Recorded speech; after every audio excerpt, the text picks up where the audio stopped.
welcome back. Your dreams were your ticket out. Welcome back to that same old. Good morning, Bucknutters. It's Thursday, February 4th, 2016. I am Dan Rubin. This is the Bucknuts Morning 5 and Change. Joined, as always, on Thursday by Steve Wiltfong, Director of Recruiting for 24/7 Sports. Yesterday was the day, so this is technically New Year's Day on the Steve Wiltfong calendar. Shocker, I had to rouse them this morning. Steve, how are you feeling after you've put 2016 recruiting class to bed and now moved on to your newest challenge? I'm doing great, man. I'm excited, and it was a no-drama day for Ohio State.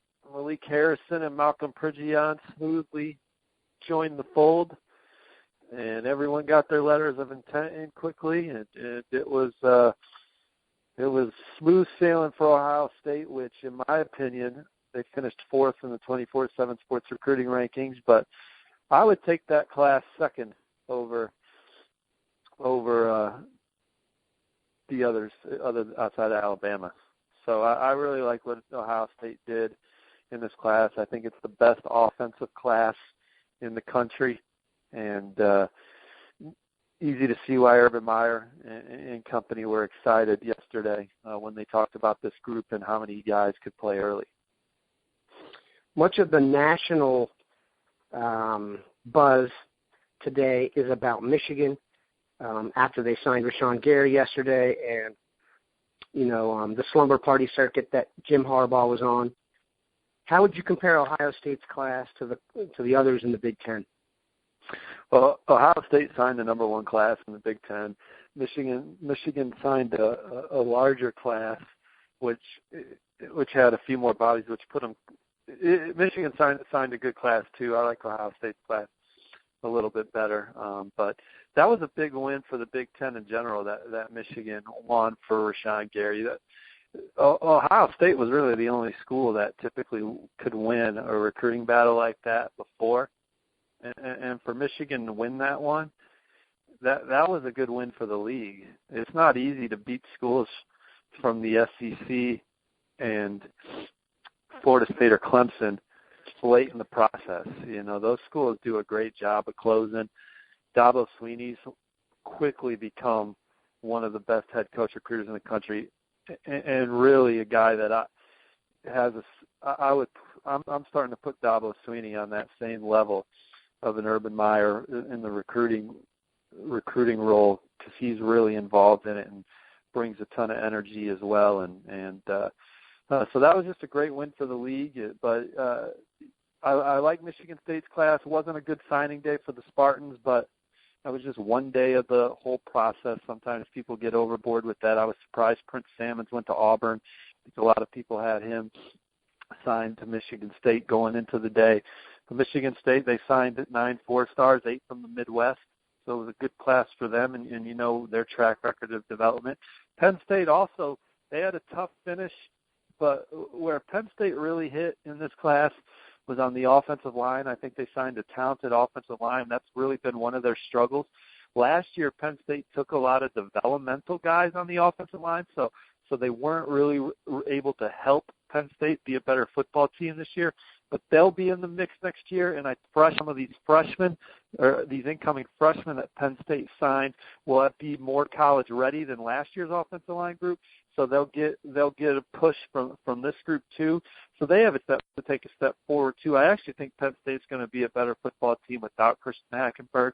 Obviously he was a tremendous talent, but I think it was pretty obvious that he wasn't on the same page with the new staff, and both sides tried to grind it out, but that offense just wasn't a great fit for Christian, and then meanwhile Christian wasn't a great fit for that offense. So they both just dealt with it, but I think Penn State will be more athletic at quarterback next year with McSorley under center, and so they'll be a better football team. So those four that really stood out to me. Indiana's got the sleeper class.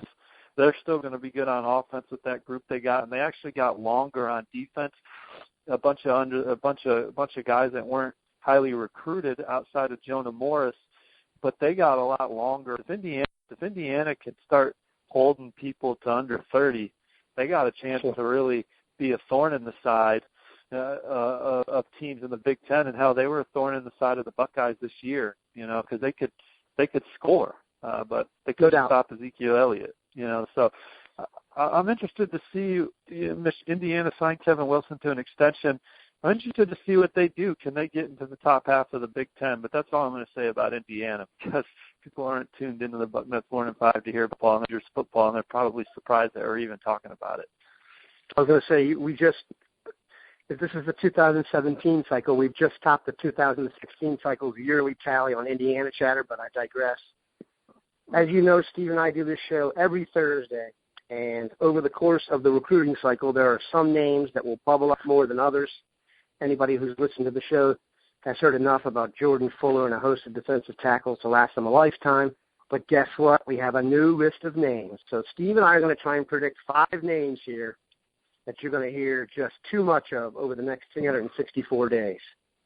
We've already pre-discussed that. Hold on. We did some show prep. Let's at least get credit for it. I'm going to give you the name.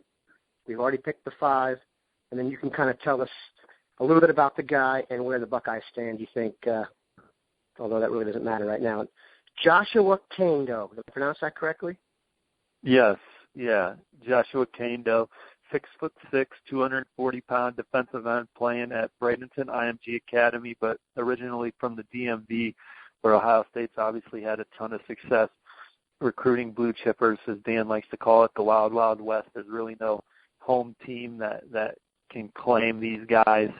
I think Josh, he's a high academic kid. I like where Notre Dame and Stanford stand right now. Ohio State's in it. I don't think he's in any rush to make a decision. So I think he'll have high interest in the Buckeyes. So we'll see where that goes.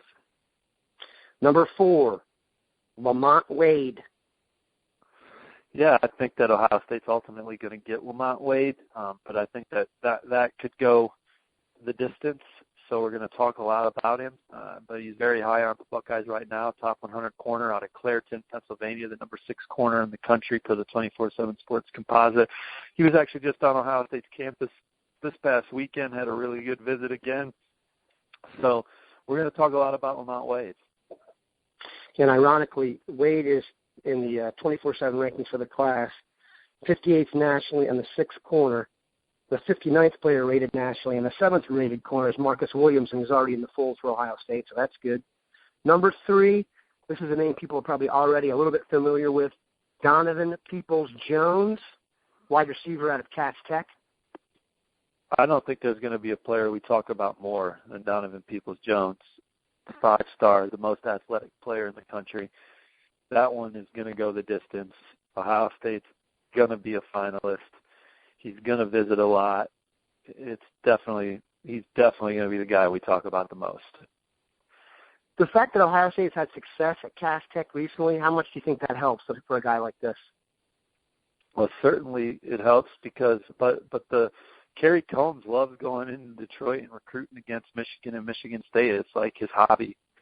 He absolutely rolls up his sleeves and loves going up there. And Urban Meyer being involved certainly helps. And you talk about one of the top receiver coach recruiters in the country.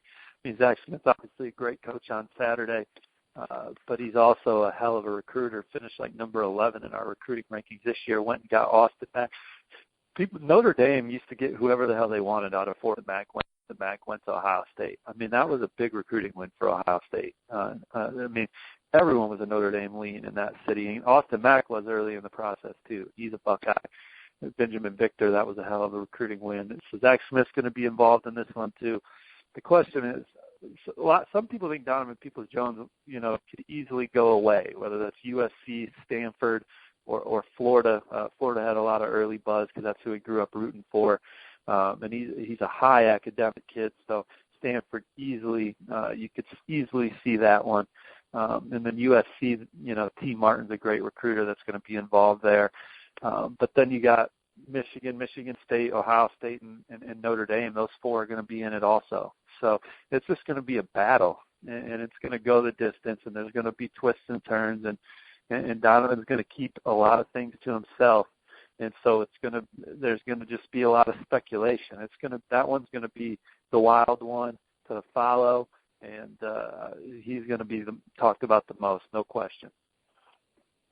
I hope he watches the draft, because guys who play quarterback here can switch and somehow get to the back end of the first round, according to ESPN. Jeffrey Okudah, safety, out of Grand Prairie, Texas, 6'1.5", 194 pounds, number one in his position nationally. Yeah, the 5-star from Grand Prairie, South Grand Prairie, Texas. I already have a crystal ball in for Ohio State. I think the Buckeyes lead for Okudah, but, obviously it's going to be a battle from here, and, with his profile, we'll be talking about him a lot. Okay, and here's our number one, and this is probably the name that everybody has heard the most for a variety of reasons. Wide receiver Trevon Grimes out of a school that is attempting to play some football called St. Thomas Aquinas. I still don't know why he's not already in the class. I'm not trying to rush him, but, everyone says that's where he's going. People I trust, other recruits in the 2017 class that aren't committed to Ohio State, tell me that that's where he's going. So I guess it's just the wait till he's in. But yeah, obviously him and Donovan Peoples-Jones would be a hell of a run at the receiver position for the Buckeyes in this class. No question. If you look at it, Donovan Peoples-Jones is 1 and 2. Okudah is the number one safety. Josh Myers, the number one tackle's already in the mix. Josh Myers might be the best player in America. And by might, I think he is. I'll tell you this, and we can end with this about Josh Myers. I had the good fortune of covering the NFL for a while, and of every kid I've seen in high school that reminded me of a pro, Josh Myers looked to me like a future pro. So let's end it on that.